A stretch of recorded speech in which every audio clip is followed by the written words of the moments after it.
Good morning. We have a little bit of an object lesson today with some extra props. I'm going to rearrange this stage here for a second. All right. Journey isn't a complicated word. It's something pretty common in our culture and in our language. If you Google the word journey, the first thing that comes up is the band. The second thing that comes up is the shoes. And then about 10 years ago, there was a really popular video game by the same name of Journey. And for you personally, it might bring up something specific. For my parents right now, if you mention the word Journey, they might think of their suitcase that went through 3 extra airports than they did recently. But Journey can mean a lot of different things to a lot of us. So we're going to start with how it's actually defined and look at it from a scriptural perspective. Merriam-Webster defines journey as an act of traveling from one place to another. It's this idea that a journey is not about where we start or about where we end. It is that middle section. It's everything in between the beginning and the end. But you can't have a journey without having a beginning or having an end. Dave is going to have to keep up with me this morning because I forgot to bring the clicker up here. So if you can flip over to the next slide for me.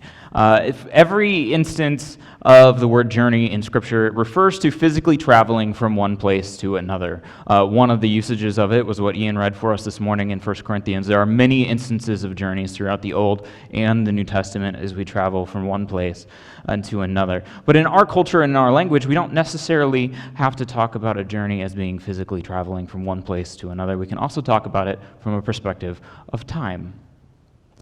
And so over the course of this year, we're going to be talking about various journeys in the Bible. And to get us started, we need to talk about the journey we are each on in our lives and in our individual lives. You see, we can call our entire lives a journey, beginning from when we were born to when we ultimately leave this earth. We can view our whole life in the context of a large journey with lots of maybe smaller journeys and small portions along the way as life takes us in different places. When we talk about journeys and we think of the Bible characters who had different kinds of journeys, and one of the ones that comes to my mind is King David in the Old Testament. And for those of you not familiar with King David's story, it's mostly documented in 1 Samuel. We pick the story up in 1 Samuel 16. It reads, "The Lord said to Samuel, 'How long will you mourn for Saul, since I have rejected him as king over Israel? Fill your horn with oil and be on your way. I am sending you to Jesse of Bethlehem. I have chosen one of his sons to be king.'"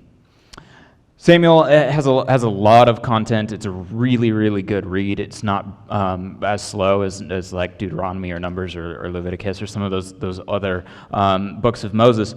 So Samuel's a really good read, and I encourage you to read it. But to give you a little bit of context, so Israel in ancient times demanded a king, and God gave them a king. And so Saul was the first king that God appointed over Israel.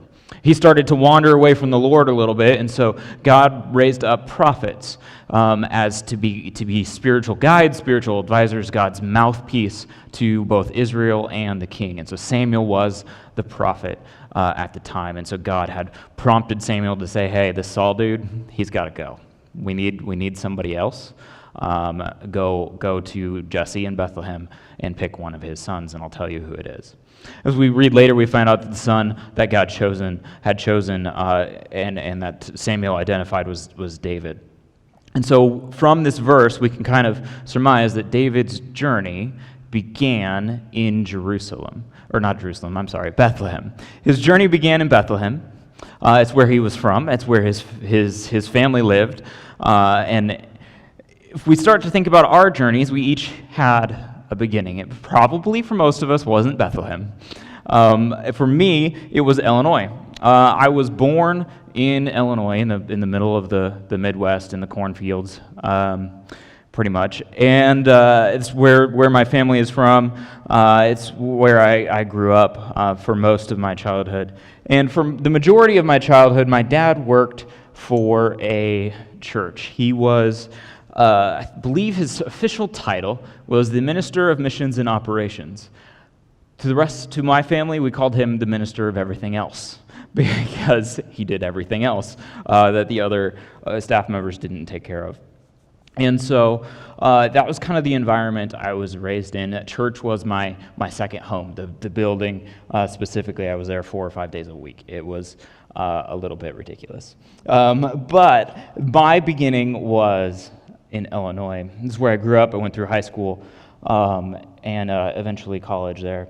And so no matter how we all get our start, whether we have good family or bad family or whoever happened to raise us, we were all raised by someone, a caretaker of some kind, whether it was a direct family member or not. It could have been aunt, uncle, or grandparent or something of that nature. But we all had caregivers at the beginning of our lives and the beginning of our journeys. And so we need those caregivers. We need our family. This slide is wrong, but it's okay. And so as most kids growing up, I had very little that I was responsible for, right? Kids have the privilege, most kids have the privilege of living somewhat carefree without a significant amount of responsibility or stress in their lives.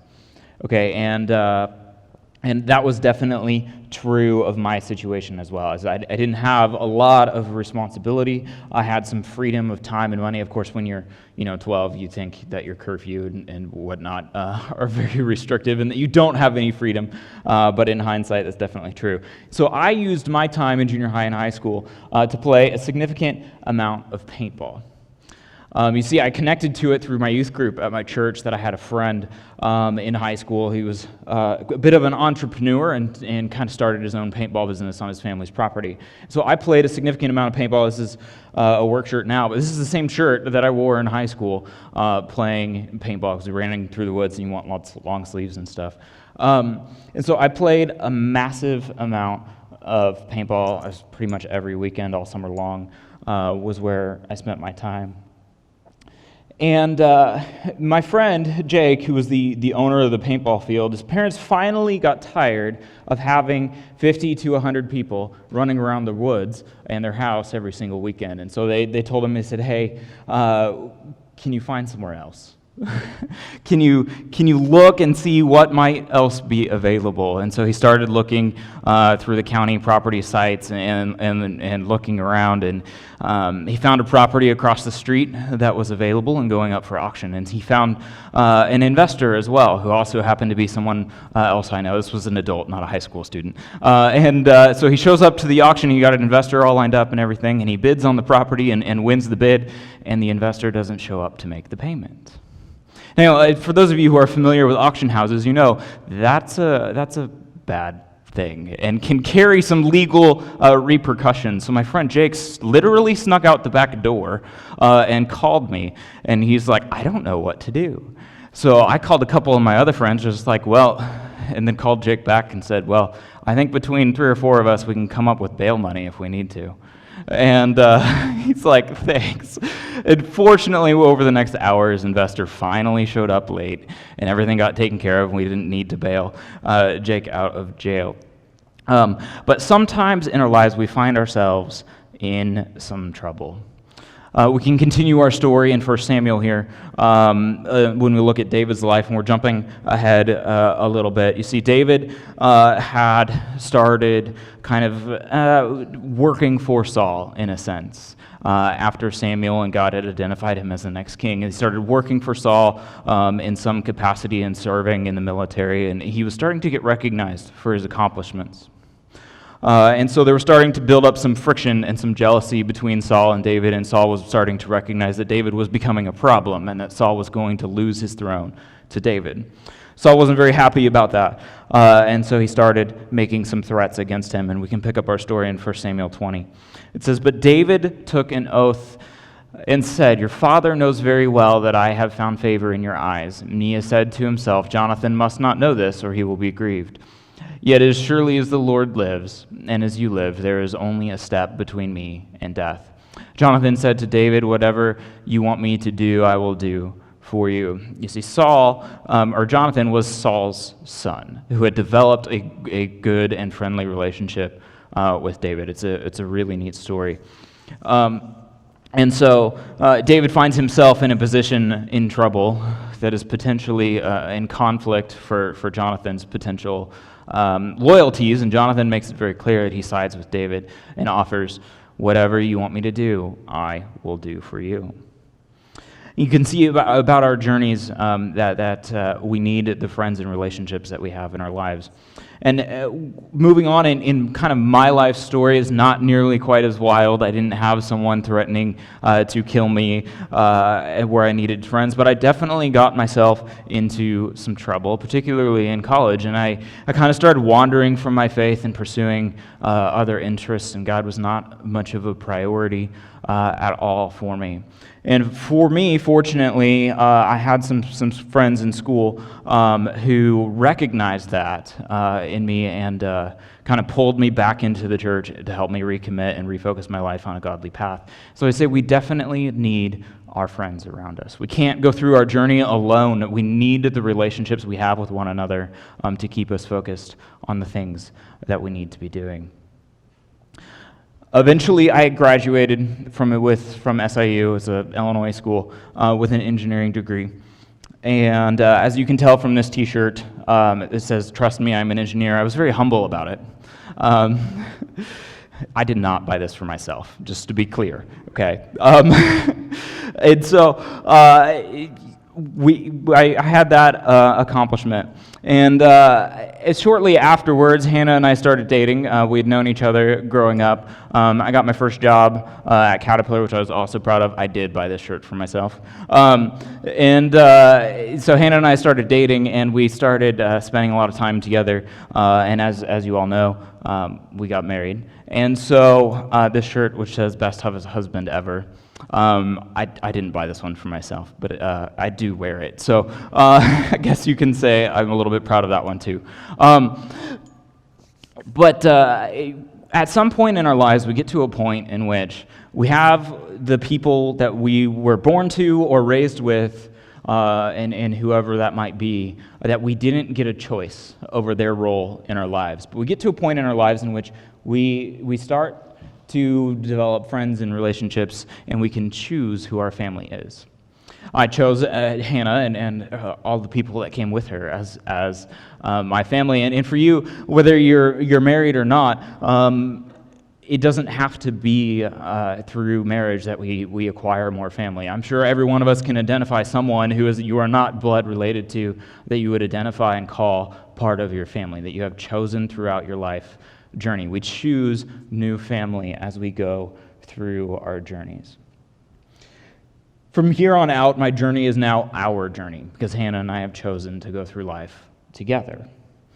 And our journey kind of gets a little bit more interesting from here. We lived in Illinois, and we both had jobs there for a number of years after getting married. And we served in a local church, doing youth groups with actually two different churches, following in the footsteps of our parents. And things were going pretty well for us. We were settled, we owned a house, we had good jobs, and God kind of gave us a new challenge and said, I think you need to grow a little bit. And so he placed us in a new and a different capacity with an opportunity that was beyond both of our abilities to do, and a place that was very dependent on God and not of ourselves. And so we had this opportunity to go and teach in Haiti. Hannah was already a teacher, so it wasn't a career change for her, but the environment was extremely challenging for her. And for me, the environment was a little more familiar. I'd been there a couple of times. I'd done some international travel. I grew up playing paintball in the woods and camping. And Hannah spent more time in a shopping mall than I did. So I was a little bit more skewed towards the physical nature of being in Haiti than Hannah was.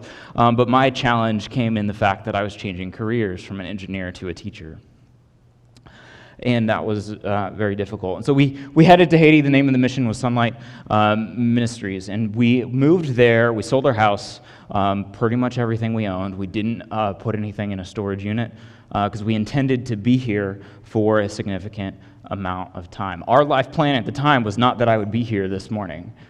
We intended to be here for a number of years. We were working closely with a couple of other families there who had kids there and talking to them about what that was like. And if that was something that we wanted to do with our lives. But as things go sometimes along our journey of our lives, they don't work out quite the way we expect. And some things happened, and we discovered some things about the mission, and that resulted in us coming back after being there for a year, homeless and unemployed. And as I said, we sold everything. So we didn't have anything. And so fortunately, Randy and Holly were very gracious and gave us a place to live here in their basement in Michigan. And so Hannah and I found ourselves in Michigan on this part of our journey, very, very unexpected, just a few years ago in 2018.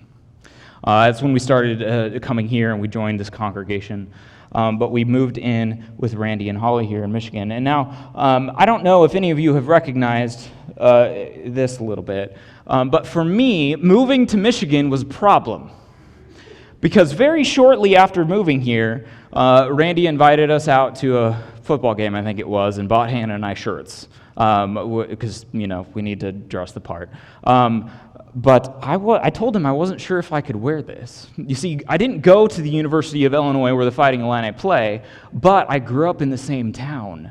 And so I was very much an Illini fan. And when I was growing up, their high school or their football team and their basketball team were both pretty decent. They were worth talking about and being excited about. And Illinois has three big rivals, according to the people who live in Illinois. It's Missouri, it's Michigan, and it's Ohio. Those are the three major teams Illinois considers rivals, the big games that everybody gets worked up about. And so I was like, I don't know if I can be in Michigan. I don't know if I can wear this shirt. I don't know if I can really do this. I feel like I'm betraying my roots. Until I started talking to people and found out that most of Michigan doesn't really know who the Illini are. And that the rivalry I thought we had was pretty much one-sided. And it helps that Illinois has not had any good sporting programs in the last 15 years or so, probably. So I'm slowly getting on board to the blue train, and but as long as they're not playing Illinois, I will still cheer for Illinois. But I think that we can all find common ground in that Ohio is definitely the enemy. Anyway, so we both eventually got jobs here, and I got a job at a company that no one's ever heard of, which was shortly bought out by Stanley Black & Decker, which I think everybody has heard of, and that's still where I work today, and Hannah is working in a school over in Pinckney in second grade. And so we go through these different stages in our lives, and it's kind of, different. It's interesting where we find ourselves. But we've decided that our jobs in just making a home and fixing it up and whatever is not going to be the whole point of our lives, that we aren't going to be all consumed by just living, and that we've chosen to spend our lives serving alongside Randy and Holly here in this congregation. So I would say that we need a mission in our lives. Even though we thought our mission was going to be in Haiti, we have a mission wherever we happen to be, whether it's local or international, or whatever that might look like. The next current step in my journey is the shirt I'm wearing now. It might be a little bit hard to read, but it says, if I can read it, I'm a dad and an engineer, nothing scares me. Now, this shirt is a lie. Everything about the dad part scares me at the moment. But Hannah and I are looking forward to our daughter arriving anytime over the next week or two. And so this is definitely a significant change in my life. And those of you who have kids definitely know how big of a statement that is and can tell me that you know way more what I'm getting into than I do. Now, it's easy to look at my life and see that I've lived in 3 different states, 2 different countries. I've had 8 permanent addresses as an adult. I have worked everything from fast food to engineering companies, and think one of 2 things. You can come to one of 2 conclusions. First, that I have arrived at the end of my journey. I have achieved the definition of the American dream. I have a good spouse, good family. I have a stable job. I have a kid on the way. We own a house. And that most would say, like, that's the goal. That's what we're trying to accomplish and get out of our lives, is stability. And at this point, all I have to do is do the dad thing and coast off into retirement. Or 2, you could think that this guy is just wandering around. That I don't have a specific plan because I continue to move around every few years to different places and just jumping from one thing to the next, and that I might not be very stable or settled. And it brings up an important distinction or question. What makes a journey different than wandering? How is a journey different than wandering? Well, if we look at the definition of wander, Merriam-Webster defines it again as to move about without a fixed course, an aim, or a goal. You see, what makes a journey different than wandering is that a journey has a destination. It has a goal. It has something that we are working towards. And no matter how many places I have lived, no how many jobs I have had, and no matter what circumstances I have found myself in, I have a goal which makes my life a journey. For me, that goal isn't automatic. We could say that us passing away could be a goal of sorts, but that's not the destination we're talking about when we talk about our life being a journey. I'm talking about my goal being Jesus, and that Christ is the focal point of my life, and that is what I'm always working towards and trying to pursue. Hebrews 12 lays this out for us. In the first couple of verses, it says, "Therefore, since we are surrounded by such a great cloud of witnesses, let us throw off everything that hinders and the sin that so easily entangles. And let us run with perseverance the race marked out for us, fixing our eyes on Jesus, the pioneer and perfecter of our faith." Scripture lays out definitely that we need to fix our eyes on Christ as we are going through our journey of our lives. That is the goal. That's the destination we are seeking. This morning, I don't know if you might feel like you are wandering, or if you are journeying and you have a specific goal for your life in mind. I don't know whether Jesus is that goal or the focus of your journey, or if it might be something else. But what I can tell you for absolute certainty is that for us to focus on the goal that Scripture wants us to, and that goal of learning who Jesus is and making him the center of our lives and learning what he desires for us, is that we need to be part of the church. We need the church around us. We need the community of believers to support and uphold us and keep us focused on what Christ would have us do. You see, my journey isn't finished. Even though Christ is my goal, I haven't achieved it. It's a daily commitment to pursuing Jesus, and we can't do it on our own. We need the community of believers around us. So this year, this is kind of what this is all about. Over the next 12 months or so, we're going to be talking about different journeys people have taken in the Bible, whether it's physical travel or transformations in their lives or missions that Christ has sent them on through one thing or another. We're going to hear from individuals in our congregation about the lives that they have journeyed, similar to what I've shared today, and the different things that they have encountered in their lives. We're going to be talking about how we can stay focused on Christ, or if we aren't focused on Christ, how we can learn to do that throughout our lives this year. And so we really hope and we invite you to join us on this journey this year, that it is something that you can be excited about, it's something that you can share with your friends and family and neighbors, and that we can kind of all get around the idea this year that we are starting and traveling through a journey as we go. And I hope that we can jump into this new year ready and willing to continue or even begin our journey with Christ as our focus.